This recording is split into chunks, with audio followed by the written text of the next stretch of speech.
Tövəndə mən diqqətinizə 1990 yıllarda yazılған iki parça yazmamni təqdim qılaman. Birinci yazma 1994 yıllara yazılgan bo'lib, 1997 yılı Ürümçi jurnalda e'lon qilingan. Bu yazmanın temasi samimilik ulug'lanishi kerak.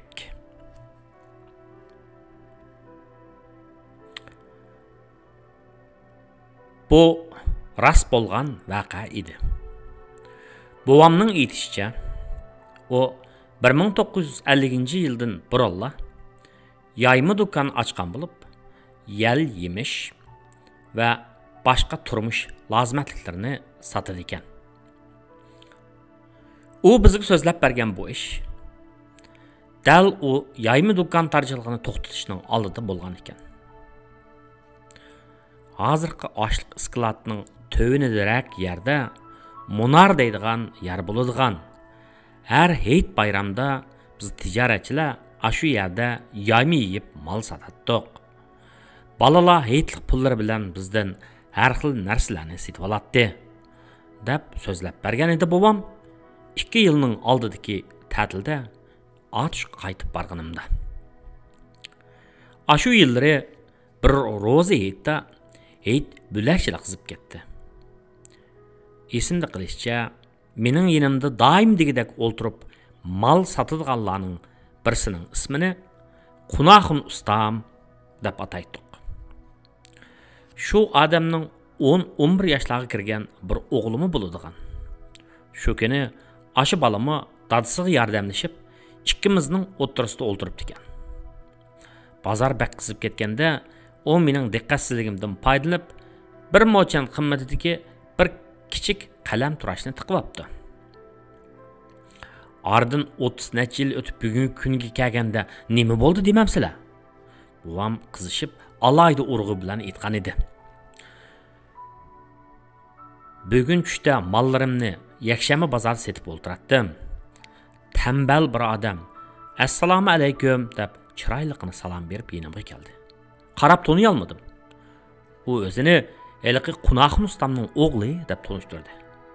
Va hozir o'zining qassoblik qilayotganini, hal kunining xilil yaxshi ekanligini aytib kelib, oxirida o'zining balachig'ida balaliq qilib, savallik o'tkazib, mening diqqatsiz turgan chig'imdan foydalanib, bir kichik qalam turashni tiqib olganini,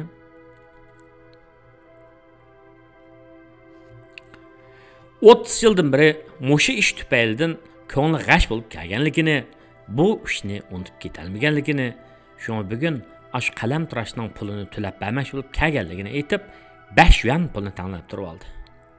Men voy balam bo'ldi, men rozi deb zadil olmadim. Zadil olmadim. Lekin o ching turib oldi. Tova. Men mundaq ishlarning bularni o'ylab baxmoqdiganman deb so'zini tugatgan edi bobam. Shu chaqda bu ishning boshqalarga qanday ta'sir qilganligini uqmayman. Ish qilib menga xili zo'r ta'sir qilgan edi. Tegi tunugun Ürümchida tuqqunimning uyida bir necha kishi bilan paranglashib o'tirib, buvamning ashu hikoyasini uloq so'zlab berdim. Uni anglagan biraylan o'zining 13-14 yosh chaqlaridagi turmush toza qattiq chaqlarning bir kunida uyining keynidan 12 yuan pul tepib olib, mahallasidagi Barataxun ismli buvayning yuturib qo'yganligini bilib turibmi, uni buvayga topshirib bermay, o'zi xajlab olganligini so'zlab kelib, endi shu ish uchun pushaymon yavatganligini, birini 5 qilib qaytirib beray desa, u buvayning olamdan o'tib ketganligini, shundoq bo'lsa-mi, uning boshqa bir kentga yotliq bo'lib ketgan yolg'iz qiziga bo'lsa-mi, yondirib berish xiyolining borligini aytib edi. O'ltirganlarning ikkinchisimi, uchinchisimi ashuning o'xshash ishlarni bir-birlab so'zlashga boshladi. Lekin bu ishdan men cho'nqir ta'sirlandim. Chunki bu kishilar o'z savalliklarini samimiylik bilan bo'yniga ilishgan edi. Meningcha buning o'zi nihoyat ulug' ish. Demak, samimiylik ulug'lashga, qadrlashga tegishli xislat. Ulug' kishilarning ulug'ligi dal ularning boshqalarda yo'q xislatlarga ega bo'lganligida.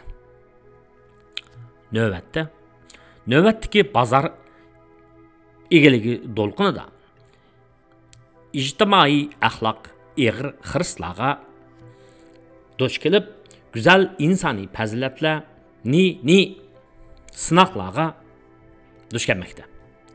Jamiyatda kishilar bilmaydi, hech kim ko'rmaydi deb o'ylab, ko'pchiliknikini, puhraninkini, ojizlarnikini yeb ichib oladigan, tiqib oladigan nafsaniyatchi kishilarmi yo'q emas.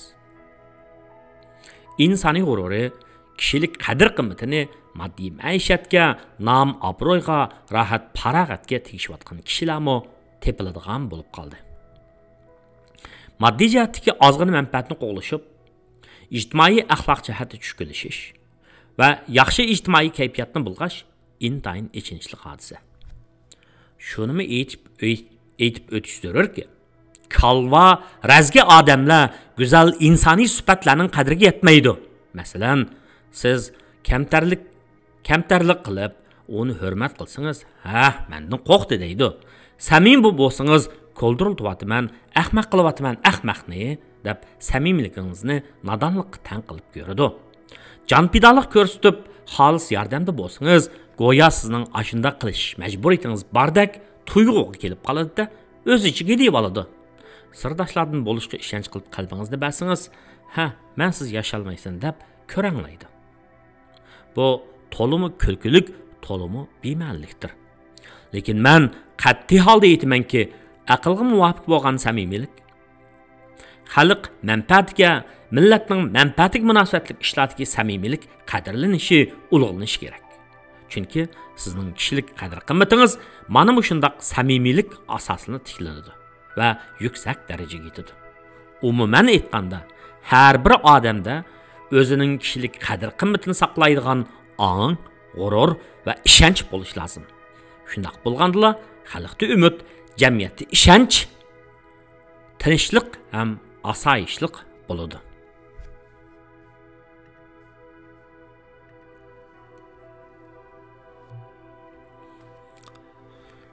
İkinci yazma qisqa she'r. Bu she'r 1991 yil yozilib, 1992 yili jurnalda e'lon qilingan. Yigit naqshisi. Yenik va tiz qadam, tabiatning yuziga suyib, masxushlikni tatliq xiyolni tashlab qo'yib ketidi o'tib. Shu qadamlar kaynidan qadam iz qo'g'lashib ketar bir yerga. Tabiat tushayotganda omildor bo'p paqlan saharga. So'ramanglar qari uchqunlari, jur'at kerak hamma nimaga. Tik cho'qila, bo'ronlar, qarlar, tilg'oq yo'l, asad so'qilka. Hech qaysi to'salg'u emas, yigit uchun g'oyi bilan kelsa olamga.